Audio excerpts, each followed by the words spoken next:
Hey out there, here's Jennifer Haben from Beyond the Black, and you're listening to the Brutally Delicious podcast.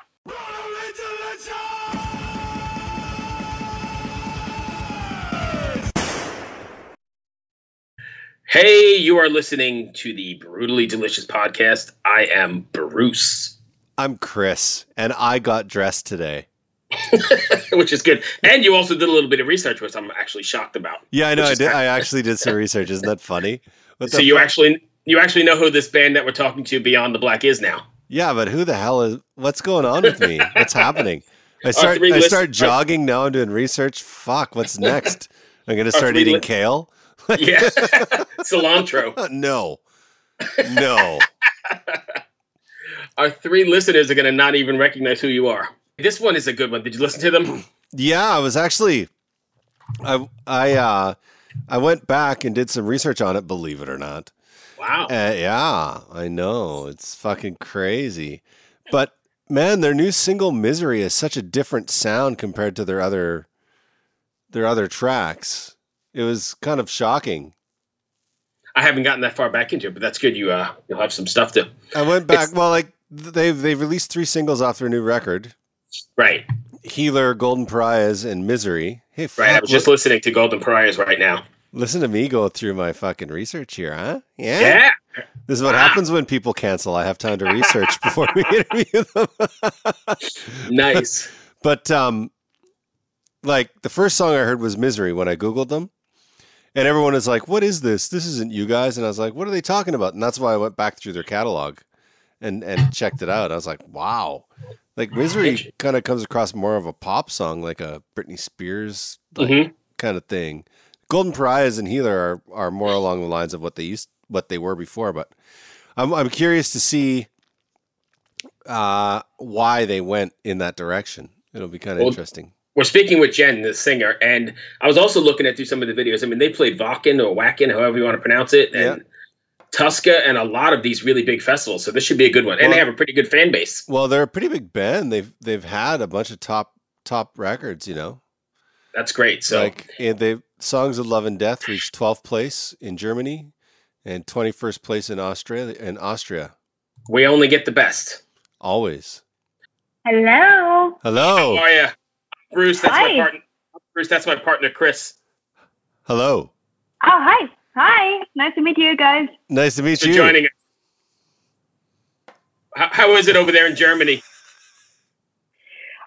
Everything's fine. So, we're getting more. We can do more and more. And everything's fine. My family is fine. My band members, everyone is safe, so I'm good. Great. So things are starting to turn. It's a little rough here still, but we're getting there, I guess. I don't know.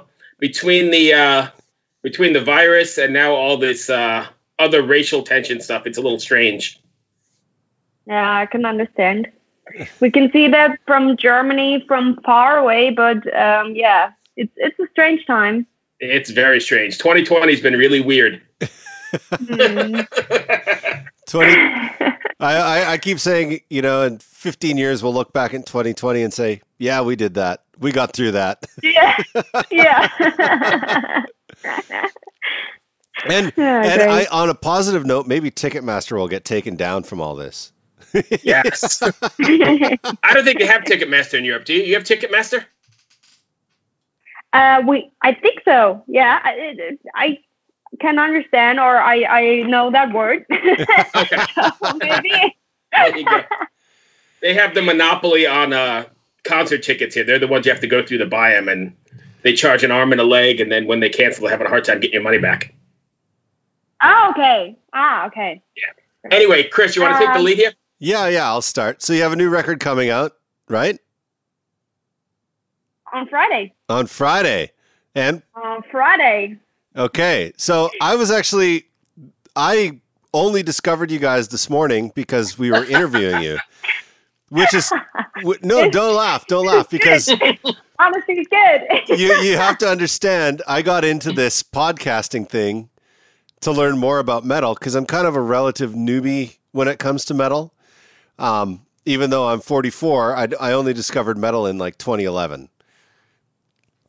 So yeah, so Beyond the Black is maybe a good choice for the beginning. So I was going through, and then the first song that I came across was Misery. And when I hit play, I was like, I thought they were metal. I don't understand what's happening here. It's kind of like this poppy kind of feel. But then when I went through your other stuff, it was a lot heavier. So how are people kind of, you obviously have quite a huge fan base. So how are people responding to songs like Misery for you guys? Different. I mean, it's a great, can I swear? It's a great fucking song. And like, I liked it right away. I think so too.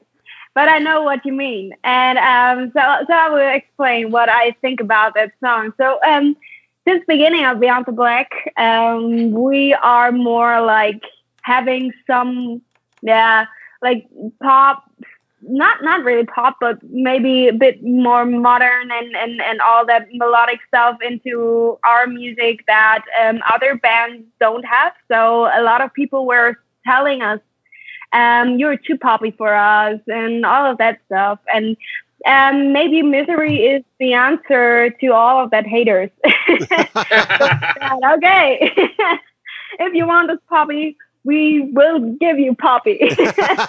So, yeah, this was, it's funny that this is the first song you heard of Beyond the Black.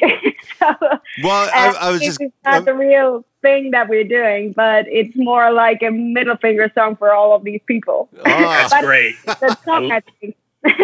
I mean, it's a really good song. I was like, it's just, we usually deal with like, heavy bands. And I was like, what's happening here? Bruce, what are you doing? And then once I got further into the songs and then further into more of your songs, I realized, oh, I see what's going on here. It's like this artistic expression or progression.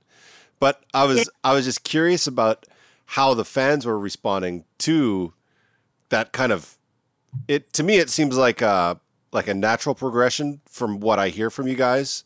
But I don't know how some people would take that. Yeah, it was not like, it wasn't easy to release that. Some days ago, I really was afraid to do that. but it was really like that first song that we wrote for that album, because we had like 3 albums before and did like kind of the same thing. And people were always telling us all of this stuff, and we said, okay, now we're like a band. We're not like a super new band that don't try to be that don't want to be just loved. So we are like trusting ourselves a lot more than before, and this was the reason why we said, okay, we've grown as a band, and let's just face what we saw during the last 2 years and what we felt. So Misery was the first song that we finished for this album, because we wanted to free our minds, because we wanted to change a bit. So we wanted to free our minds of everything that we did before, and to just write a song that is totally different to what we did before. And it's definitely something that our haters would really hate. I personally have a feeling it's probably going to become your most popular song. Yeah, maybe, hopefully. But this was also, this was kind of the reason why we did that song. It was actually, funnily, a Disney idea of Chris and I, my guitarist. In the beginning, we had like a funny, just for us, Disney idea, because we love Disney. So, and we made that song out of this. And I think it turned out great, and it definitely did what we wanted. We freed our minds, and then we came back a bit to what we did before. And this was the right step to make that change. It felt like the right step. So we hope when we release that song that maybe the people would also first maybe think, okay, what is happening here? then, and then maybe be open enough to listen to that song, not like, okay, is that metal or is that pop or is that, I don't know, just like, do I like that song or do I not like that song? And this is something that I really enjoy seeing. Our fans are open enough, or our real fans are open enough to just, listen to it more than once and then decide if they like it or not. And in the end, if I do like, I did like a question on on my Instagram feed, like, what song do you like the most? And in the end, every single song had the same numbers, like Misery as well as Golden Pariahs as well as Wounded Healer, like 1 or 2 people different. And this was the reason why I like the music of Beyond the Black, or why I like to do it like that, because every single person can find his own song as his favorite song. And it's not like just the one song that is good and all of the other songs are like not good. Right. That's awesome. And I want to take my hat off to Napalm too, because there's not a lot of record labels that would allow a band to kind of go outside of where they are, if that makes any sense. Yeah, I can understand. I have to say we have in Germany, our main label is Universal. It's Air Force One Records. And outside of Germany, it's Napalm Records.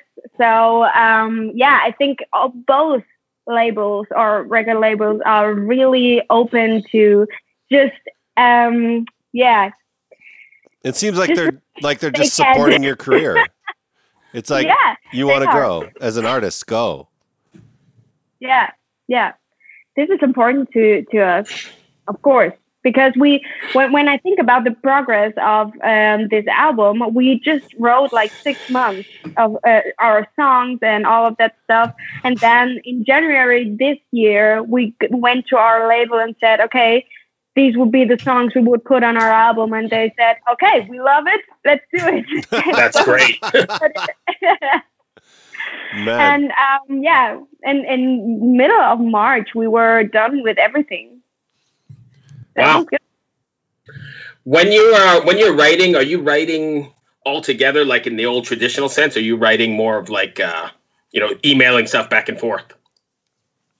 That is changing because we in the previous albums or in the previous album we just wrote like emails, or were like 2 of us together or 3 of us together, but we hadn't have enough time to just do like sessions all together, because I don't know, we're maybe afraid that it wouldn't work, because a lot of people have a lot of opinions and maybe this can be not good for a song. So we didn't try that before. Because we didn't have enough time for that to try things out.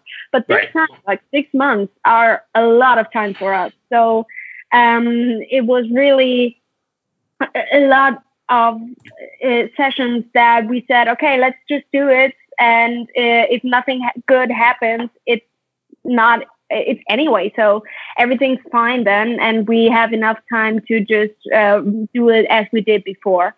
So this time, of course, we did like these whole band sessions as well. So Misery and Paralyzed were from these band sessions. And and the other stuff were with Chris or Stefan and with our producers as every single song that we did before in I think in the end, when everybody's together, that's where the magic happens. Like in the old days, some of the the best metal records or rock records were made when everybody was together and bouncing ideas off each other. So I think that shows up in Misery for sure. Yeah, sometimes it's like that, of course. But if you didn't do something like that before, you don't know, and you don't. Yeah, you're afraid that it doesn't work. And this was the reason why we didn't do it before. But this time we did it, and it worked out great. So I'm sure we will do that in the next album as well. Right. So awesome. I see you guys have tour plans coming up with Amaranth, right? Mm-hmm. When is that tour going to take place, and is it going to take place for sure? I hope so, because we just postponed it to next year in April. So we wanted to play it this year in November, but we decided that no one would really feel comfortable with doing that in the end of the year. And a lot of people are afraid to go out and to go to a concert. So there are a lot of people that are listening to Beyond the Black that are not like the youngest people. So I can definitely understand that we should prepare for that and to just think about, or we did think about postponing a bit earlier, but we just decided that we will do it in April, and I think it's a lot better. And we can see that because a lot of more people are buying tickets now because they know, okay, in April maybe everything's is better, and this is really good to see, so that the people feel more comfortable. Absolutely. I'm curious about concerts, even after this is all over. What's your thought? How do you think concerts will be? Do you think they'll just go back to normal? Will people all show up wearing masks even when this is over? What do you think? I think, of course, for the first, year or something, it will be a bit different, that you don't touch everything and all of that stuff. I think this could happen, but I'm super sure that people wouldn't feel uncomfortable during concerts, because a concert is the place where you lose yourself. Right. where you really are happy and everything, you don't think about the reality. Then this is how I feel. So when I see a lot of people outside here in Germany right now, it's still like the main Corona time, but a lot of people are or want to ignore that fact that it's here. So maybe this is also something that a concert will not affect, because the people don't want to feel uncomfortable on a concert. So I'm sure it will be pretty normal after all of this. I hope so, because I miss it terribly. Yeah, me too. Yeah. We were supposed to, Bruce and I were supposed to go to Megadeth and Lamb of God. And who else was on that bill? Trivium? Trivium, yeah. And In Flames. And In Flames. And it was like, what was it, on Friday we were supposed to go? And I was just gutted. I was like, God, I want to go to that show so badly. Yeah, I can understand. It's such a long time without concerts. This is really not cool. Not cool at all. You said it. Hey, are you guys doing anything different to interact with your fans now that you've been kind of quarantined and sequestered? You doing more internet stuff or live feeds or anything? Yeah, we do a lot more social media, and we can do a lot more like bigger things than normally when we go to place and all of that stuff. So we have more time to think about more bigger stuff. And I think all of that live stream things, I do a live stream today as well.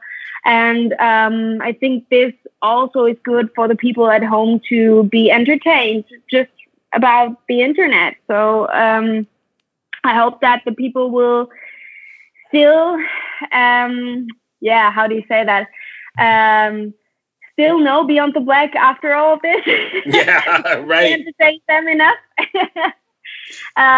But yeah, let's see. We try to just stay our people entertained. Awesome. Chris? I have one last question before I don't have any more. Was the Tiger King the most sane thing that's happened in 2020 so far?